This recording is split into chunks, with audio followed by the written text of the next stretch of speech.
Hello and welcome to this video presentation. My name is Paul Brett. I'm a Senior Software Support Analyst supporting the Transformation Extender product from IBM. The topic for this video is converting ITX Maps from FTP to SFTP. Feel free to reach out to me on popular social media channels at Paul Brett Tech. Key to this demonstration is the differences between FTP and SFTP. While FTP and SFTP may seem very similar, they are not. SFTP is in fact file transfer over an encrypted SSH connection. FTP transfers files in plain text, making them vulnerable to interception and eavesdropping. SFTP offers a higher level of security by utilising the underlying encryption of an SSH connection, ensuring data privacy and integrity. For today's demonstration, I will be using ITX 1101, and as you can see, I'm starting as I normally do in the Design Studio. I have a project called FTP Project 1, and within there I have a map source file, examples.mms. Within examples.mms I have two maps, send FTP and send SFTP. Let's look at the send FTP map first. On the input side we're reading a file called Input.txt, and if I show you the same project on my Windows Explorer you can see I do have that file. On the output side we are using the FTP adapter. The options for the FTP adapter are -URL and -TV to turn on the verbose trace. As part of the URL, I'm passing in the username, the password, the server, the path and the file name that I'm sending. Now before I run this map, I'll just show you that I have a terminal session to the Linux box where these files will end up. There is a file there already, so I'm just going to remove that. And now we have no files. So I'm going to run this map. Map has completed successfully. We have additional files appear in the Windows File Explorer view. We have an m4ftp.mtr file. If we have a look at that quickly, it shows that we use the verbose trace options and also the name URL option. It's showing the IP address that we're connecting to, the username, the password is masked, and then at the very end we got login successful and further down transfer complete. So I'm confident that the file has ended up over there, but let's show it on the target system anyway. There we go, there is the file input.txt. You will note that my current path is home user1 FTP, which does not match the path that is in the adapter command string. But the reason for this is that the FTP service has its own virtual route per user, and the virtual route for this user is this exact path here. So I'm telling it to put it in the root of the virtual route, so the file ends up in this path here.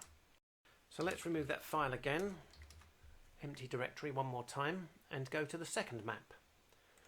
Now the second map has very different command line options on the output. We shall come to that in a moment. On the input side, again we are reading the file input.txt.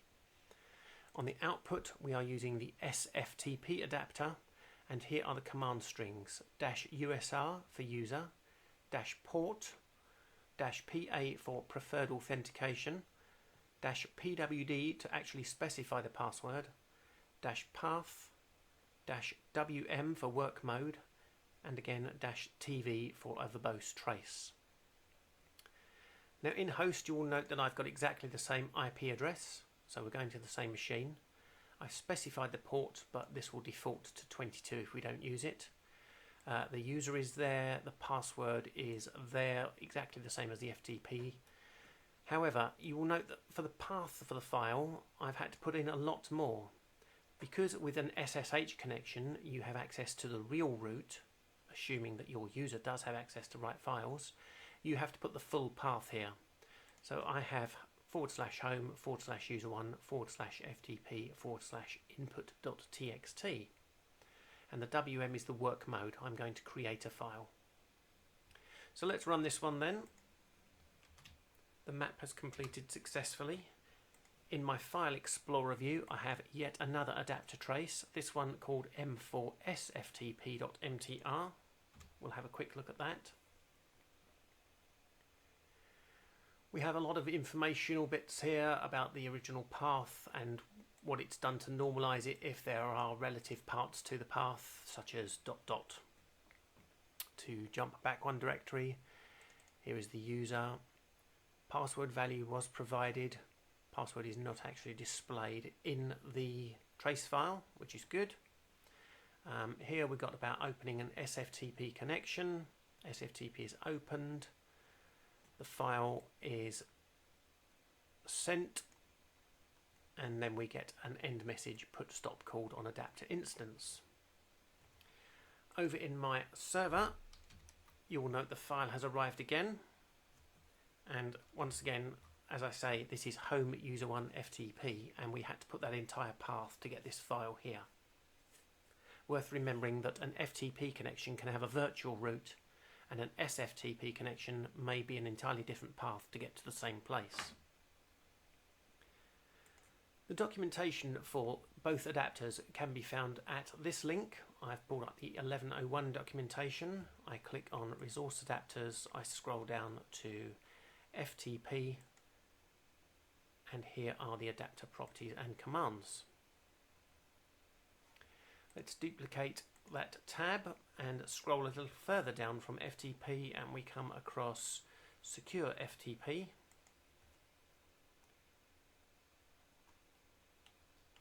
And here are the properties for that command. Ones that we used: user, password, preferred authentication, etc. So there we go.